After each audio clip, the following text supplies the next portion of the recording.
Kita baca Fatihah ya. Astagfirullahaladzim, astagfirullahaladzim, astagfirullahaladzim, alladzi la ilaha illa huwal hayyul qayyum wa atubu ilaih. Asyhadu an la ilaha illallah, asyhadu anna Muhammadar Rasulullah. Taqatu Allah, la haula wala quwwata illa billah. Ila hadratin Nabi Muhammadin sallallahu alaihi wasallam wa ala alihi washabihi wa sallim wa li abainatina syafi'ina jinnah wal mu'minina tajidin bin atalaskan Al-Fatihah. A'udzu billahi minasyaitonir rajim. Bismillahirrahmanirrahim. Alhamdulillahi rabbil alamin arrahmanir rahim maliki yaumiddin. Iyyaka na'budu wa iyyaka nasta'in ihdinas siratal mustaqim. Shiratal ladzina an'amta 'alaihim ghairil maghdubi 'alaihim waladdallin.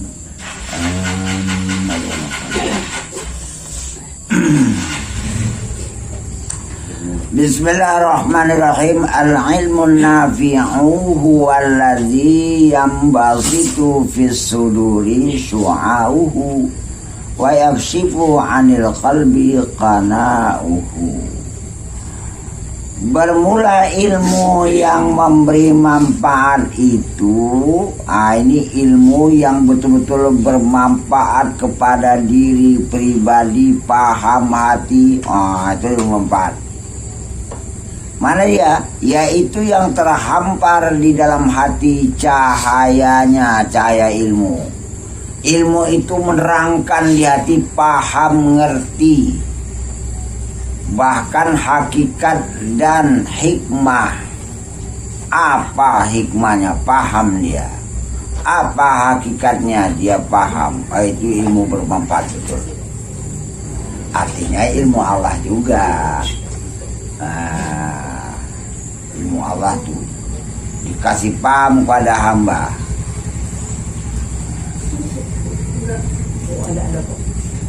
Dah. Maka membukakanlah oleh cahaya ilmu tadi nampak terang akan hakikat dunia dan hakikat akhirat. Paham, ngerti dia. Oh, dunia ini mana batasannya? Sampai di mana saja namanya dunia? Akhirat itu apa? Sampai dia ngerti betul-betul. Paham dia. Dan membukakan pula ia daripada dinding hijab hati. Terbukalah hati itu, paham, ngerti sampai yang dikehendaki betul-betul oleh Allah tentang rahasia ilmu itu. Kalau misalnya terdinding hati macam mana? Terdinding hati, terhijab hati, itulah yang menegahkan daripada paham. Jadi kalau orang nggak paham, hatinya tertutup. Ilmu itu nggak ada nur, atau ilmu itu tak bermanfaat. Kalau ilmu yang betul-betul bermanfaat daripada Allah, tak ada yang terrahasia. Ada, terbuka semua, paham. Wah, ini cari paham itu. Maka hilanglah daripadanya segala syak, keraguan, nggak ada lagi. Kalau udah paham, ngerti, apalagi sampai nampak secara hakikat, tak ada ragu. Itu tak ada ragu nih, ini yakin. Dan hilanglah juga segala wahmun. Wahmun ini di bawah syak lagi derajatnya. Kalau syak itu separuh. Separuh dia. Kalau wahmun di bawah daripada syak lagi. Di atas syak zon, sangka. Artinya berat sangka udah mengarah yakin. Kemudian baru yakin. Itu sempurna. Sempurna dia yakin. Ada orang berkata, Pak, di atas hakul yakin disebut yakin. Oh, itu buahnya. Tapi kalau ilmu itu 3 itu adanya. Karena dia belum yakin, karena memang itu sampai pada tingkat yakin, Ya karena menetapnya itu yakin, menetap itu namanya isbat. Koma. Menetap keyakinan tuh nggak ada hilang-hilang lagi, istilahnya isbat. Sedangkan ilmu cuma 3. Berarti yakin dari sebuah penetapan. Artinya yakin tuh menetap, udah nggak hilang-hilang lagi. Terpakai terus. Nama terpakai terus, itu namanya isbat. Bukan di atas dari hakul yakin, tidak. Buah dari hakul yakin. Hakul yakin itu dia menghasilkan terus lama-lama isbat. Ilmu itu tetap terus dia, keyakinan itu tetap terus, tak ada goyang sedikit pun. Tak lepas. Tak lepas lagi, menetap dia di hati. Itu namanya isbat.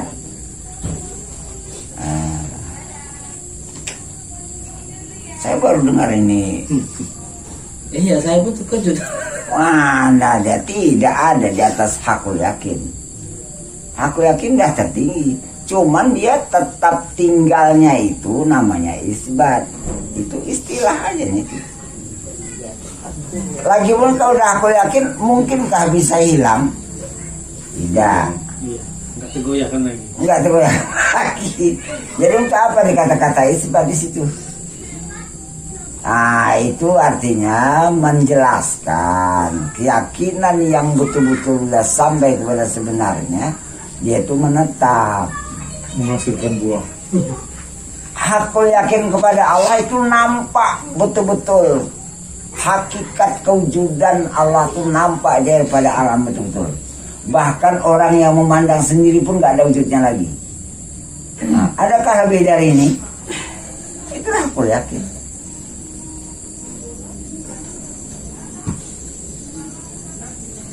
Sedangkan Al-Quran ada yang menjelaskan kebanyakan baru ainul yakin. Hakul yakin itu gak tanggung-tanggung, Allah sendirian dah.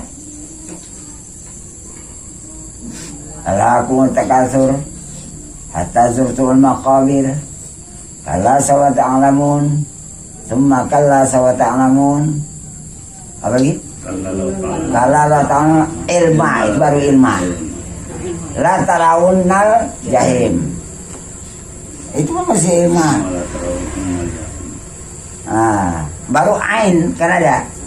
Baru ain di atas pada ilma. Kalau aku yakin tak ada lagi cerita itu Allah sendirian.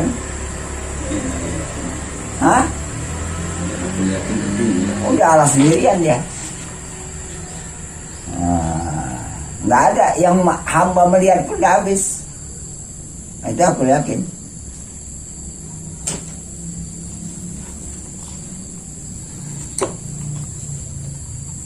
Dah, kita teruskan lagi.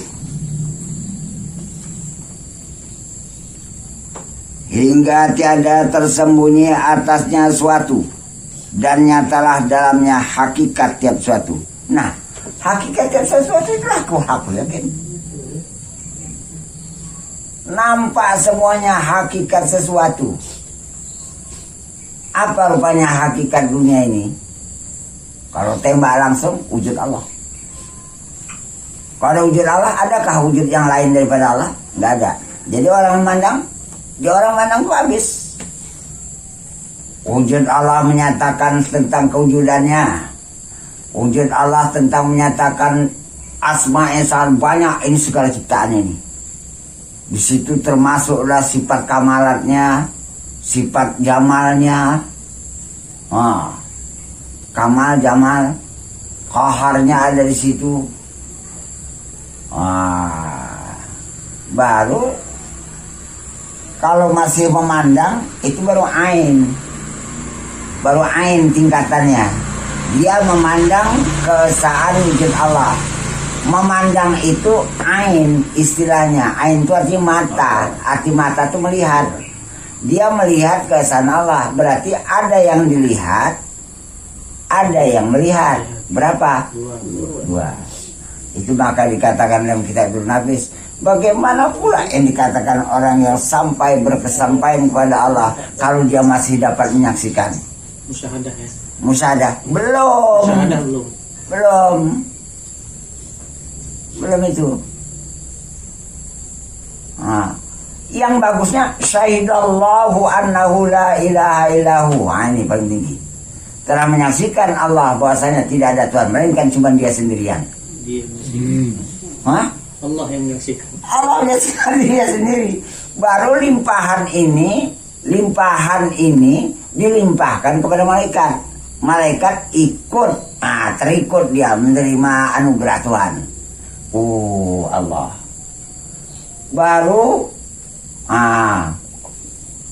warasikhuna fil ilmi, orang yang rasikh di dalam ilmunya menerima ini, atau juga disebut dengan wa ulul ilmi, orang punya ilmu ini.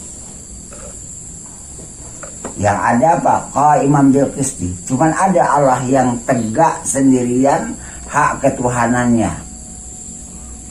Kemanapun masuk, siang, malam, pagi, sore, buruk, baik, celaka, bahagia, di tengah itu Allah. Karena yang bikin semua itu Dia. Maka dikatakan qaimam bil qisti. Situ.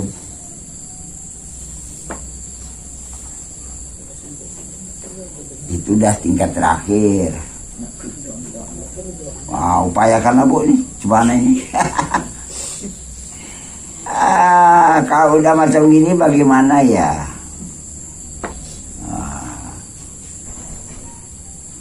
Dan kata Syekh Junaid radhiyallahu an, bermula ilmu itu bahwa engkau ketahui akan Tuhanmu dan jangan engkau lalui kadarmu. Kita kenal sebenar-benar Allah itu tempat kejahiran untuk memandang wujud segala makhluk, alam dan diri kita. Situlah kita mengenalnya. Kemudian walaupun mata melihat alam dan diri, tapi dibukakan oleh Allah hakikat sebenarnya yang ada pada alam dan diri. Siapa yang ada di situ? Oh, kenal Allah. Kan itu ma'rifat ini kan, kasab, ma'rifat. Dan jangan engkau lalui kadarmu. Aku cuman saripati tanah. Itu kadar awak.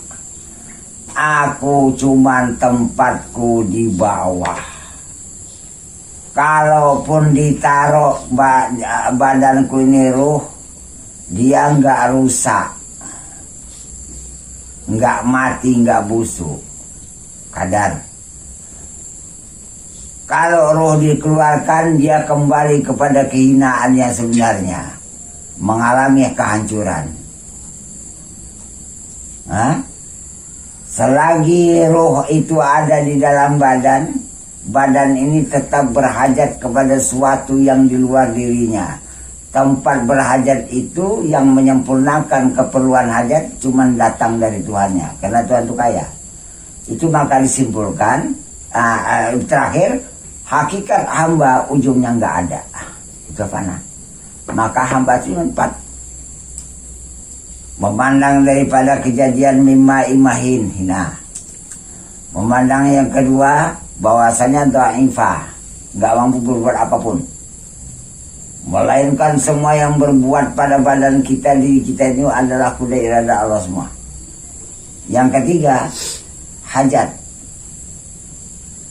Hidup perlu makan, perlu minum, perlu dunia, perlu udara, perlu melihat, perlu tahu, perlu mendengar,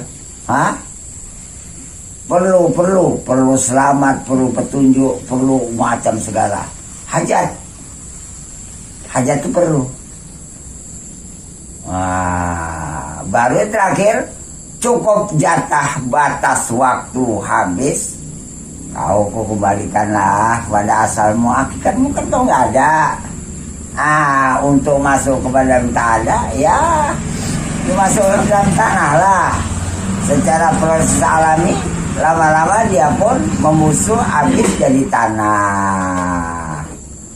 Ini dikatakan kullu man 'alaiha fan. Apa saja yang ada di atas bumi dia habis, nggak ada. Itu hakikat awak, itu kadar awak. Yang kita lalui. Jadi segala yang datang berlaku, itu Allah punya, dan diambil. Ini dikatakan hakikat ilmu. Yang kita tetap kita, yang Allah punya tetap Allah punya, jangan diambil. Salam. Biasa bu anak. Iya, tinggal ada ya di rumah. Oh iya bisa. Kalau enggak mengekor. Waduh, pas beribra ya.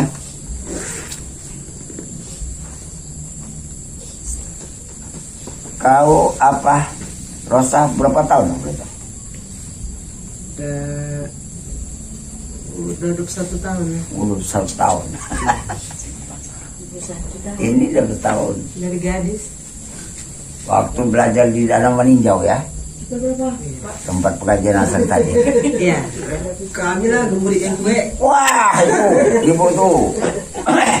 Berapa bu? Dari 97. 30 lebih. Enggak, 24 tahun. Berapa?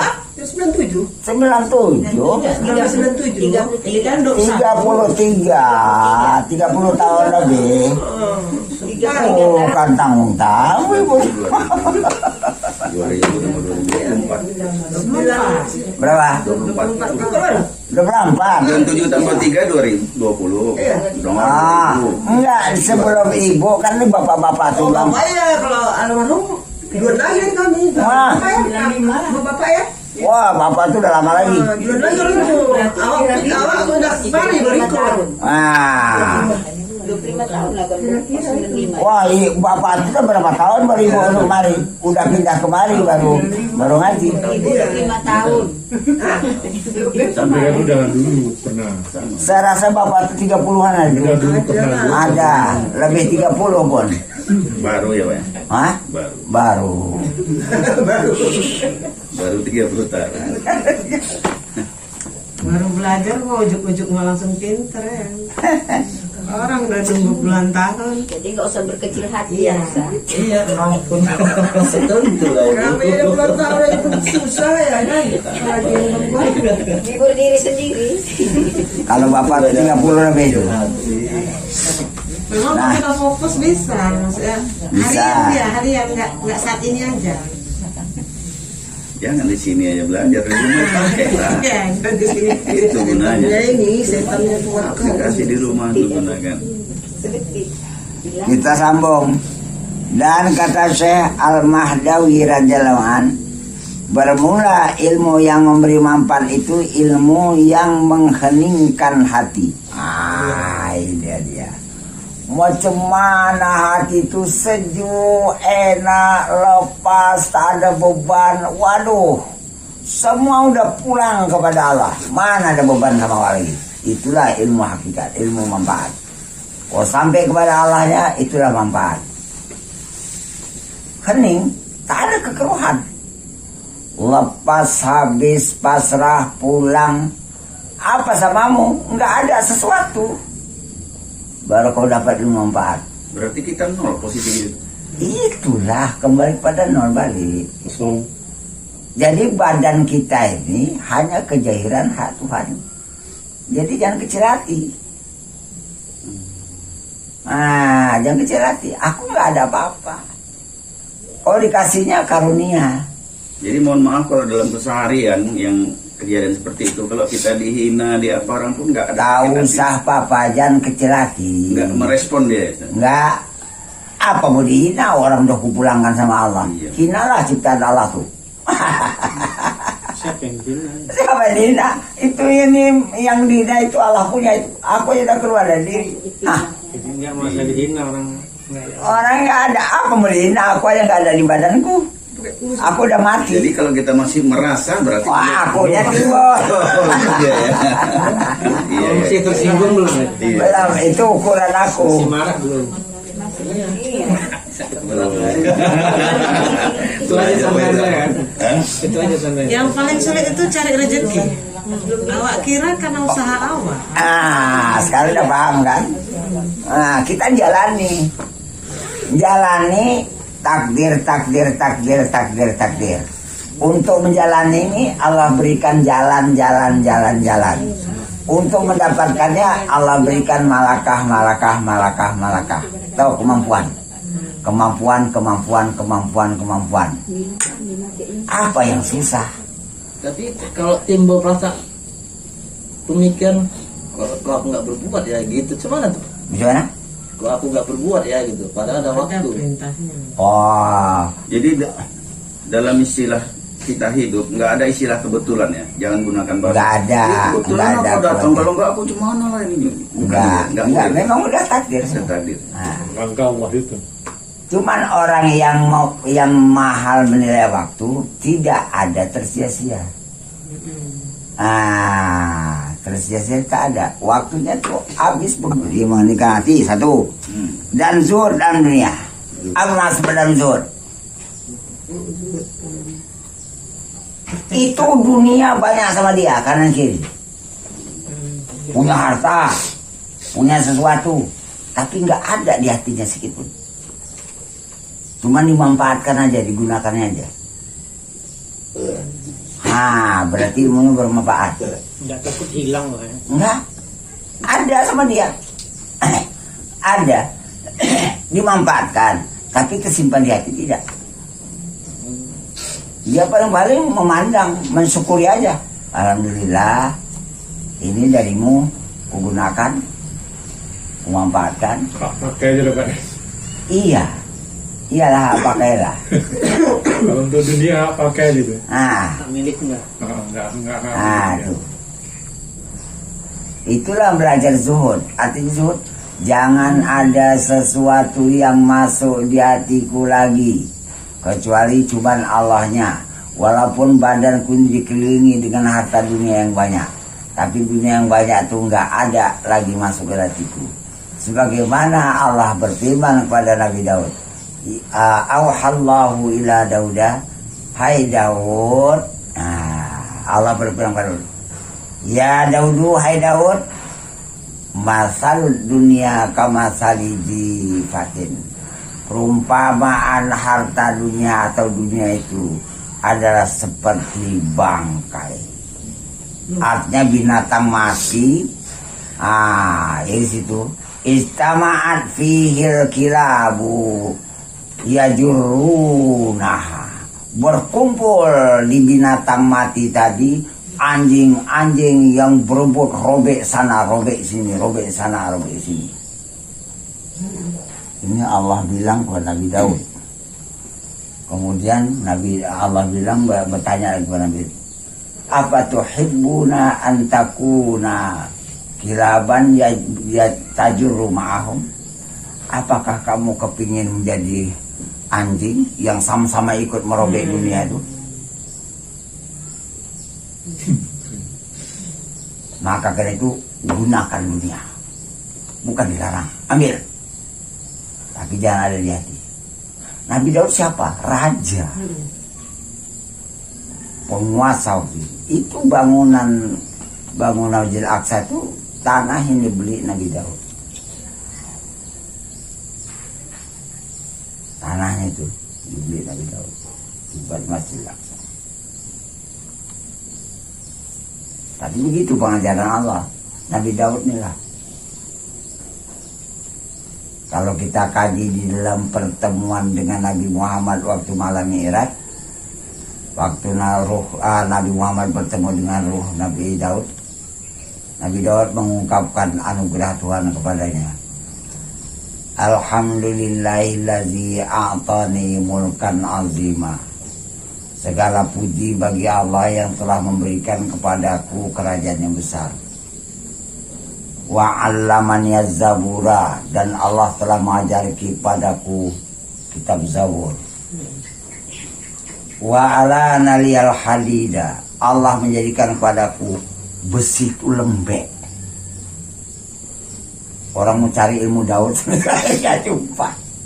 Macam mana besi dipegang-pegangnya jadi lembek. Lele. Kemudian yusabbihna ma'atairah. Ya. Wa 'alamin zaburu wa 'alanil hadir yusakhirunal jibala yusabbihna ma'a wa taira. Ditundukkan semua gunung-gunung dan burung-burung, mereka bertasbih beserta. tasbih. Bertasbih. Nabi Daud dengar semua tasbih itu gimana. Wa 'allamani fasal khitab. Allah mengajari kepadaku rincian segala hukum. Itu anugerah Allah kepada Nabi Daud. Ini waktu Nabi Wangmar Mi'raj jumpa. Waktu kumpul Masjid Al-Aqsa. Begitulah orang nabi-nabi dulu tuh. Pada dia orang besar, raja, tapi itu dan ya Daud, firman Allah lain, in tuhibbuni, jika kau sayang sama aku, fakhruj dunya min qalbika, buangkan dunia dari hatimu, keluarkan. Dunia ada padamu, tapi jangan hatimu dunia itu masuk hatimu. Wah, ini belajar lawak. Sebenarnya yang ditakdirkan tuh makhluk bertambah banyak juga itu. Bukan kurang. Cuma kita mensyukuri aja. Cuman yang nggak dinampakkan sekarang ini Nabi Sulaiman. Kerajaannya habis. Supaya yang berebut orang.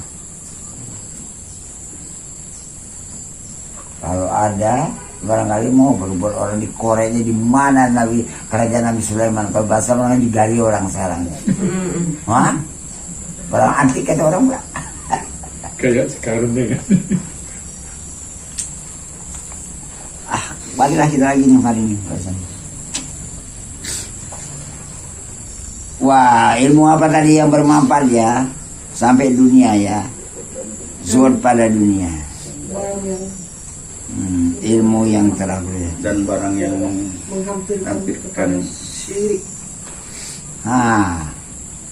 Dan barang yang mampirkan kepada syirik itu dipelihara oleh Allah.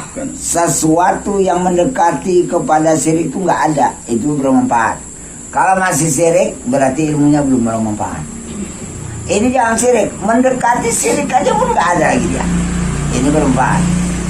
Ini nampaknya ini bukan Allah lagi aku. Ini bukan Allah maksudnya itu. Tahu dia.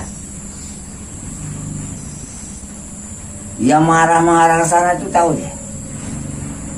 Dinampakkan oleh Allah. Dan yang menjauhkan depan neraka. Ini bukan yang mampir kepada surga ini berarti. Mendekatkan kepada surga karena bertemu dengan Allah. Dan yang menjauhkan daripada neraka, menjauhkan daripada siksa Allah, berarti bermanfaat. Dan yang ini kurang titik satu. Dan yang menakutkan kepada Allah, supaya kita senantiasa hawas, hati-hati, jaga, jangan sempat hilang Allah itu dari hati. Akibatnya nanti Allah murka. Kurang titiknya itu ya. Dan yang mengharapkan di dalamnya, arti ilmu yang mengharapkan Allah supaya ada senantiasa di dalam hati, dan mengetahui daripada segala kebinasaan diri. Oh, kalau gini aku diriku celaka. Udah, kemudian juga kalau gini aku bahaya. Kalau macam gini aku tersiksa. Kalau macam gini diriku selamat. Itu bermanfaat. Dan daripada segala kesuciannya, tahu dia yang dikatakan suci bersih itu macam mana. Maka karena itu cari Allahnya aja lagi tinggal. Udah, apa yang ada sama Allah tidak akan hilang. Saya bilang sama anak-anak di belakang, yang kalian kejar ilmu. Ilmu apa aja, tapi jangan tanggung-tanggung. Jangan sikit, nanti macam pecal. Togenya cuma 5 biji, tempenya cuma 2 potong kecil. Kemana pun nggak bisa dimanfaatkan. Coba ilmu, cari betul-betul, tapi kuasai, miliki, gunakan, bisa dimanfaatkan orang.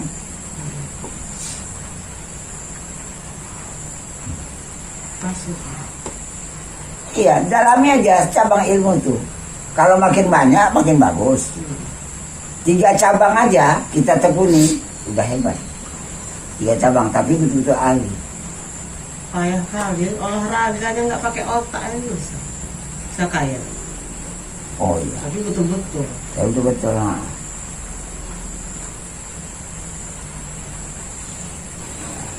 Jadi rezeki itu mengiringi ilmu ya. Rezeki makin bagus kita, rezeki itu makin datang. Apalagi ilmu Allah ya. Hah? Apalagi ilmu Allah. Wah, ini dunia akhirat. Abu Abdullah Muhammad bin Ali At-Tirmizi Al-Hakim radhiyallahu anhu. Bermula ilmu yang memberi manfaat itu ilmu yang telah diperoleh di dalam hati. Hati dah dapat. Dan didapat demikian itu bahwasanya nur itu apabila telah terbit, apabila telah bercahaya dalam hati, maka didapatlah pekerjaan itu baiknya dan jahatnya. Baru dia tahu, oh ini pekerjaan bagus, ini enggak. Dan jatuhlah dan terjadilah dengan demikian itu berbayang-bayang di dalam hati, yaitu rupa segala pekerjaan. Pekerjaan baik kayak gini gambarannya, pekerjaan jahat kayak gini gambarannya, nampak ya. Maka dikerjakannya baiknya dan jauhinya jahatnya. Maka demikian itu ilmu yang memberi manfaat daripada cahaya hati. Berarti definisi ini sangat banyak ya. Sangat banyak definisi ilmu bermanfaatnya. Dan kata Malik rahimahullah, tiada ilmu itu dengan banyak riwayat. Hanya saja ilmu itu adalah nur yang ditaruhkan oleh Allah akan dalam hati. Ini ilmu langsung. Sebenarnya ilmu itu langsung Allah ajari. Itulah hakikat ilmu sebenarnya. Kita nggak payah lagi. Cuman yang kita ambil pelajaran itu pas nanti dengan ulama sana cocok, dengan ulama sana cocok, dengan perkataan ini sana. Oh udah ada, aku udah diajari Allah macam ini duluan. Nah itu ilmu bermanfaat begitu.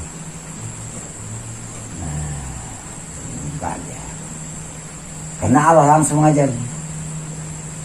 Kalau dapat ilmu itu langsung dari Allah ngajari, itu paling bermanfaat. Dan kata Ibnu Wahab tadi diceritakan menuntut ilmu kepada Malik bin Anas.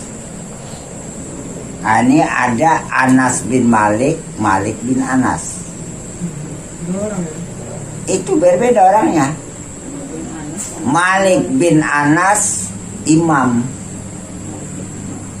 Imam Syafi'i, Imam Malik, Imam Hambal, Ibnu Hambal, Imam yang di apa? Hanafi, ya kan? Hanafi 4 ya kan? Jadi Imam Malik itu Malik bin Anas. Kalau nanti Anas bin Malik itu sahabat Rasul. Beda dia. Berarti duluan Anas bin Malik ya Pak? Anas sahabat Rasul sejaman. Sedangkan Malik ini generasi kelima. Itu maka Imam Syafi'i itu langsung keturunan Nabi itu. Imam Syafi'i itu keturunan Nabi. Urutannya urutan kelima. Itu maka Syafi'i itu nggak tanggung-tanggung. Keturunan Rasul langsung. Ya suku Quraisy. Bayangkan umur 7 tahun kitab Muwatta karangan Imam Malik semua hafal. 7 tahun. Mana lah itu nggak tahu. Ya pantas. Berapa tahun dia di dalam kandungan? 2 tahun. 2 tahun. Hamil aja 2 tahun. Bayangan. Sekarang udah dioperasi. Umur 12 tahun dia udah hafal Quran. Cuma mana bersihnya pemikiran tuh. Nah, ini udah 12 tahun lagu Indianya sebenarnya. Bangga pula sama ayahnya.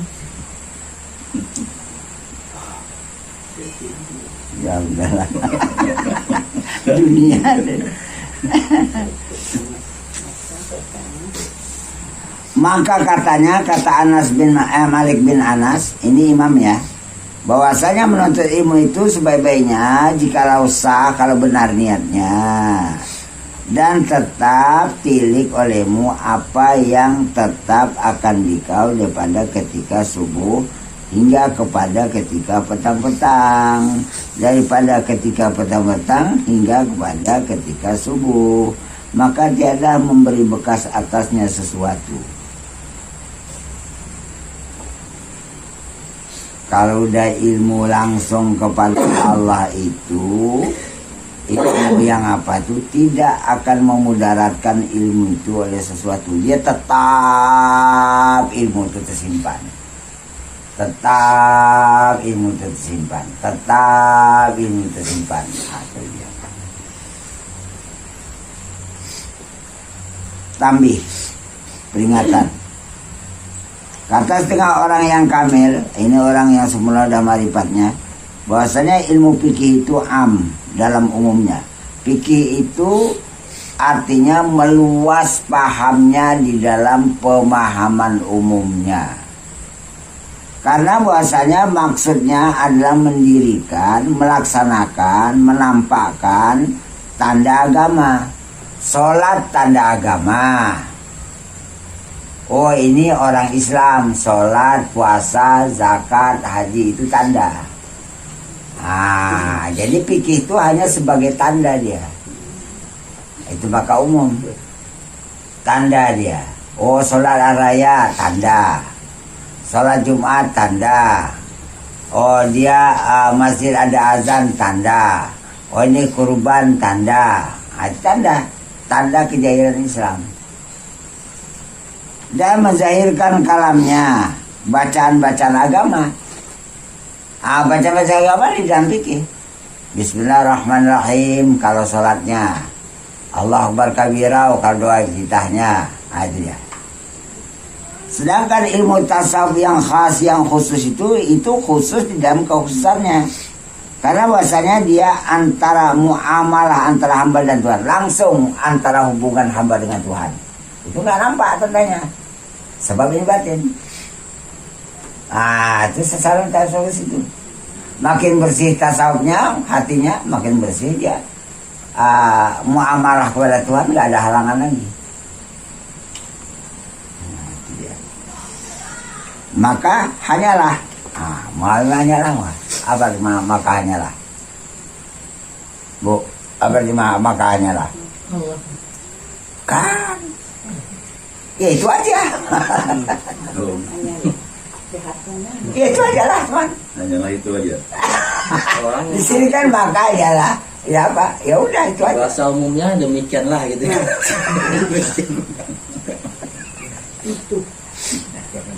Makanya.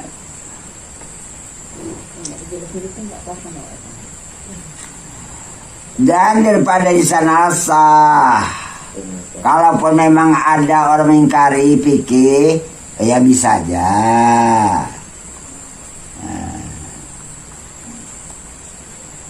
Orang yang sufi. Ya.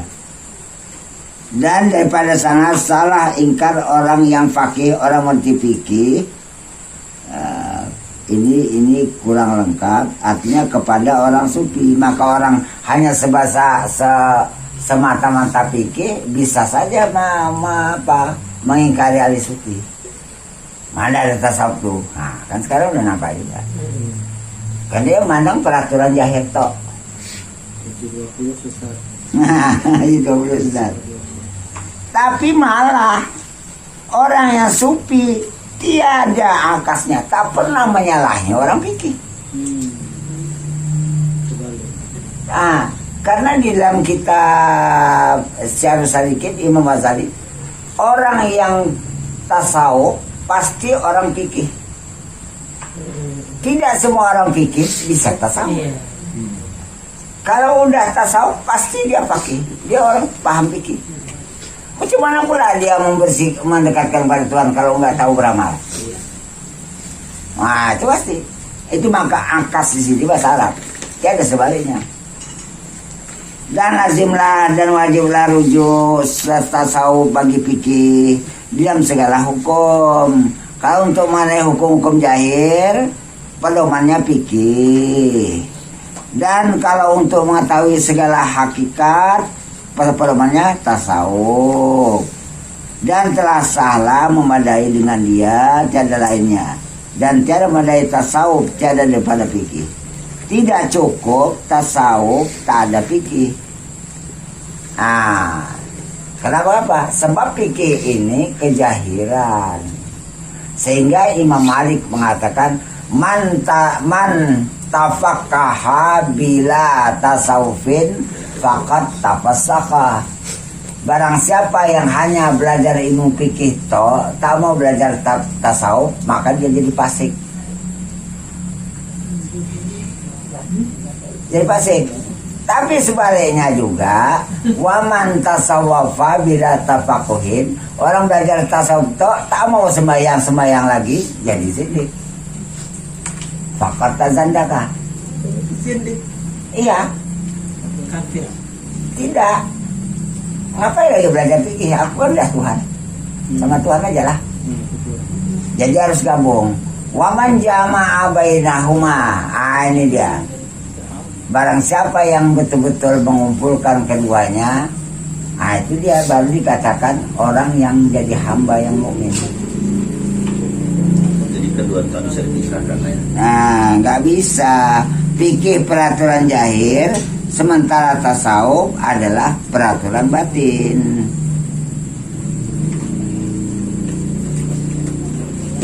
Dan karena inilah kata mereka, jadikan olehmu orang yang fakih, yang sufi. Jadikan olehmu orang yang paham fikih tapi juga sufi, ngerti ilmu tasawuf. Dan jangan engkau jadikan sufi fakih, jangan kau jadikan dirimu itu ahli sufi yang fakih.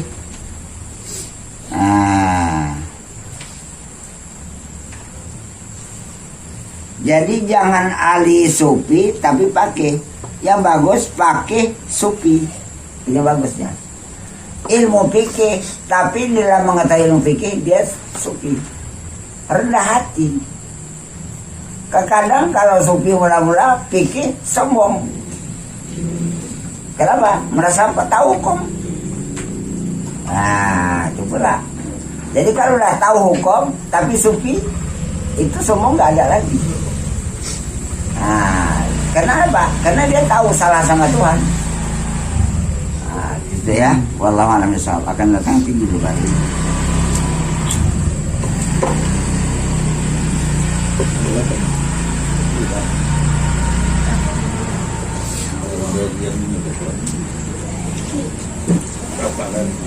Oh ya. Tanggal baru gajian udah lupa nih. Udah habis berarti gajian. Tanggal 9. Tanggal 3 kalau lupa. Tanggal 2 ingat dari kapan kalau tanggal gajian.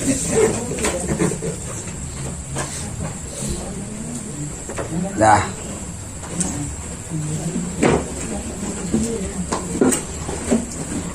Mana lain ya?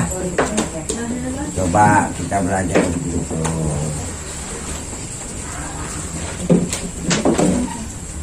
Artinya gini yang dituju. Udah siap, Bu?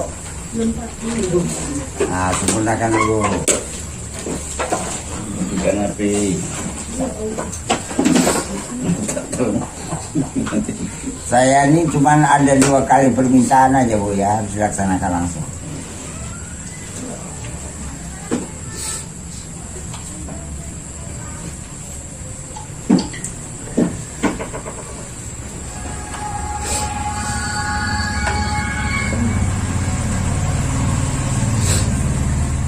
Ya, kita kembalikan kepada asal aja, Bu ya. Alam dan diri adalah hak Allah untuk menunjukkan tanda-tanda ketuhanan. Ini secara globalnya begitu. Berarti badanku ini hak Allah. Di badanku ini ada melihat, ada tahu, ada mendengar, ada berkehendak, ada ruh untuk hidupkan badan, dan ada perbuatan, itu kudrat, dan ada berkata-kata, itu sifat. Dah, sifat kalam. Kupulangkan diriku ya Allah. Langsung aja, langsung. Lepas. Aku nggak ada di diri. Praktekkan langsung. Aku nggak ada di diri. Aku nggak ikut melihat pada diri. Aku nggak ikut tahu pada hati diri. Aku nggak ikut mendengar pada telinga diri. Aku nggak ikut berkata-kata pada lidah diri. Dan aku nggak hidup. Sebab roh itu urusan Tuhan pada diri. Aku mati. Aku udah berlepas dari diri. Mantap kan? Lepas dari diri ini. Ya ringkas saja, tapi dia udah pemakaian langsung dia.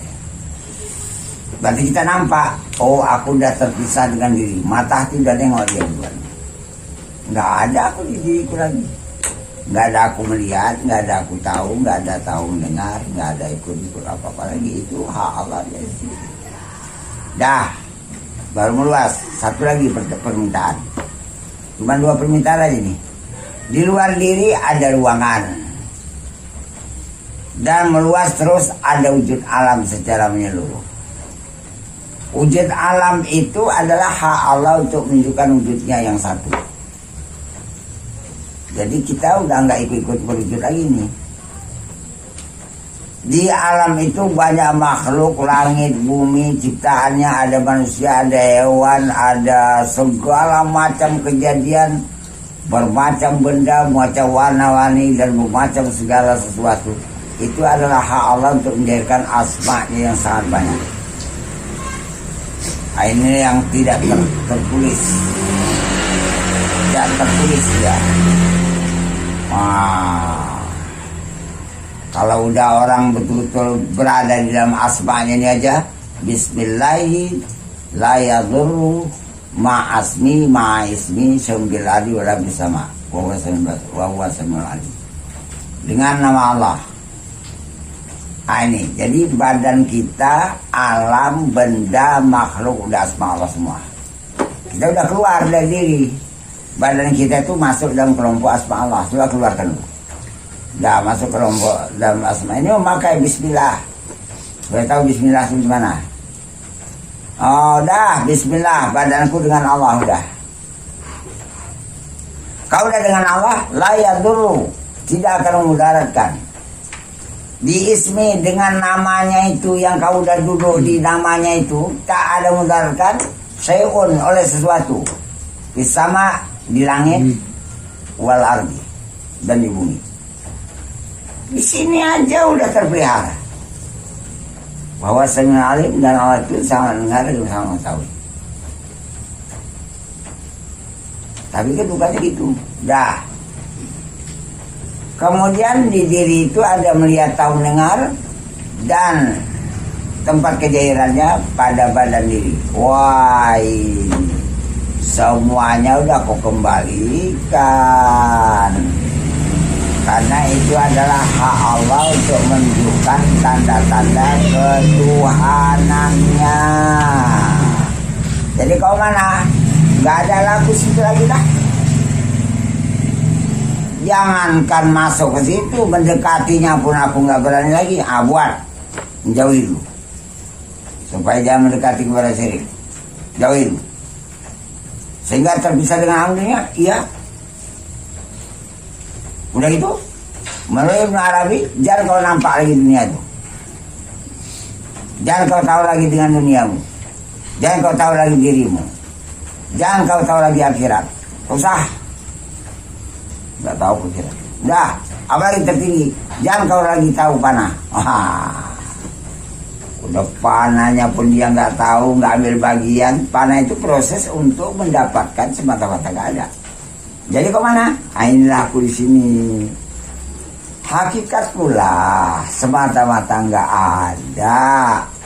ada di dalam dunia, nggak ada di diriku. Di ruangan ini nggak ada di diriku. Saya kasih tempo 3 menit. Ada Allah, nggak ada aku. Itulah kesimpulannya. 3 menit ya sekarang ya. Nah, silakan leburkan itu. Jangan ada merasa dalam dunia lagi. Jangan ada melihat, tahu, mendengar. Jangan merasa berwujud lagi. Jangan ada merasa duduk lagi. Itu dulu badan. Alam itu kejayaan Allah. Itulah kita kembalikan. Siap ya? Nah, saya tunggu. Kemana dia melaksanakan semata-mata nggak ada ujungnya. Kalau inilah pakaian akhir betul ini. Simpulannya cepat, mudah.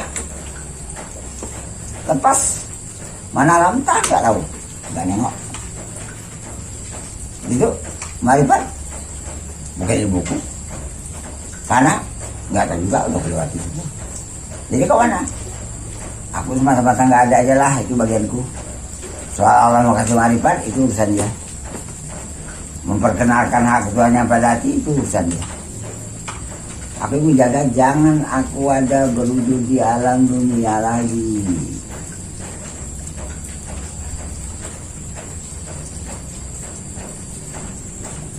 Tinggal 1 menit. Ini penghabisan ya. Saya mau bapak-bapak ini jangan ada sangkutan di situ. Saya kasih tempo ruangan cukup waktu cukup lama ya, 3 menit. Sampai betul-betul dia nggak ada dalam dunia, nggak merasa di dunia, nggak tahu dengan dunia, nggak tahu dengan akhirat, nggak tahu dengan panaya. Dah, tinggal 3 menit. 4 menit. Habis. Tinggal ada Allah sekarang di alam, di ruangan, di diri kita. Himpunnya 1, Allah. Kita mana? Nggak ada. Jadi aku mana? Yang nggak ada aku ambil.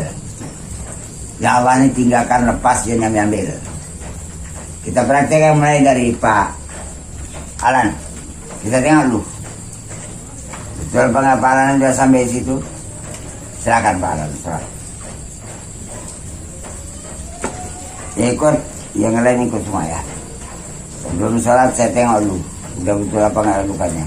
Ada Allah nggak ada aku lagi. Bu ya, semua bu ya.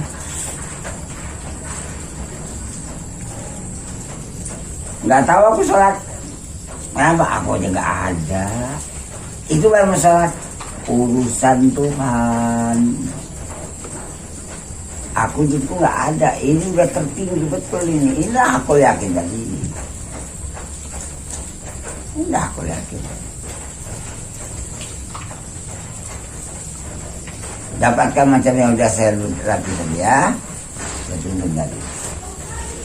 Enak kayak gini, hening hati tuh. Oh ini kata-katanya. Nggak ada tautan kemana pun. Bersih dia udah. Ini saya suka kayak gini. Langsung Allah kejahirannya alam dan badan. Bagus.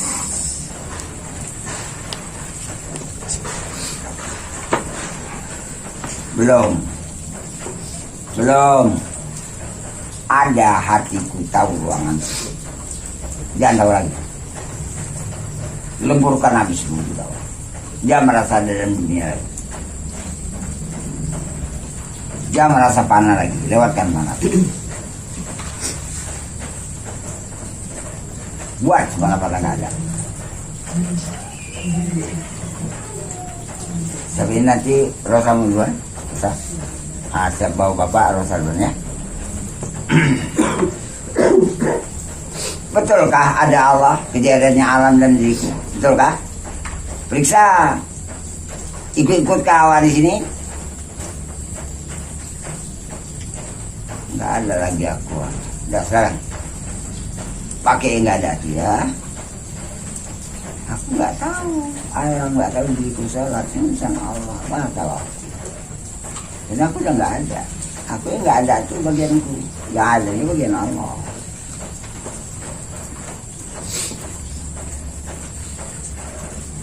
Ini walaupun 3 bulan sekali bu, tapi kalau di sini kedudukannya, ini kedudukan tingkat akhir nih bu, tinggal membiasakannya aja lagi.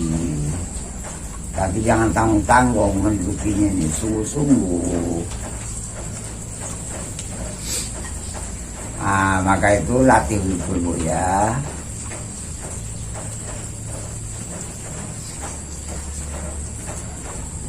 Itu ya. Mana aku yang nggak ada. Itu badan urusan Allah punya. Nah, urusan Allah punya. Aku nggak ada ambil bagian, nggak berani aku campur ya Tuhan. Ya bersekutu aku. Nah, carikan Erwin macam ini pakai dia terus ya. Bagus. Yang berikut. Ya udah, semata-mata nggak ada tuh mana. Saya mau ada Allah nggak ada akunya itu mana. Ah, ini dia. Enak. Nikmati. Setengah menit aja nikmati. Ah, kan enak kan. Sudah nikmat. Enak ini, nggak ada Allah, nggak ada aku, betul-betul nggak ada. Dah, jalan. Nah, kayak gini pengamalannya. Sudah aman, sholat Allah punya urusan. Nah, ada aku lagi sholat lagi. Enak dia gini.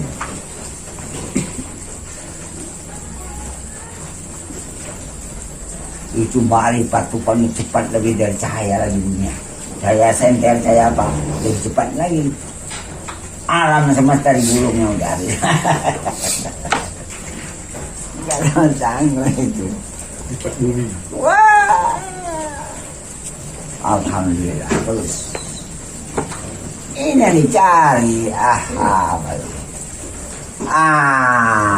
Mana punya? Ya udah dari tadi udah nggak ada. Udah jalan. Cari. Nggak ada aku. Jadi ada Allah. Amalanku itu amalan Allah punya. Logikanya, malaikat mana yang berani mencatat ini? Catat Allah punya tuh. Aku tuh malaikat enggak. Itu ma'rifat tuh malaikat. Aku yang paling bacaannya yang mencatat. Rosa, Rosa mesti ada tahu ruangan Rosa. Jangan tahu lagi, leburkan dulu dia waktu habis. Jangan tahu ruangannya Allah aja nawa lagi gitu kan. Lagi bersihkan dari itu lagi. Ini saya memang betul Allah sendirian. Ya, semata-mata nggak ada api di mana. Habis-habis namanya.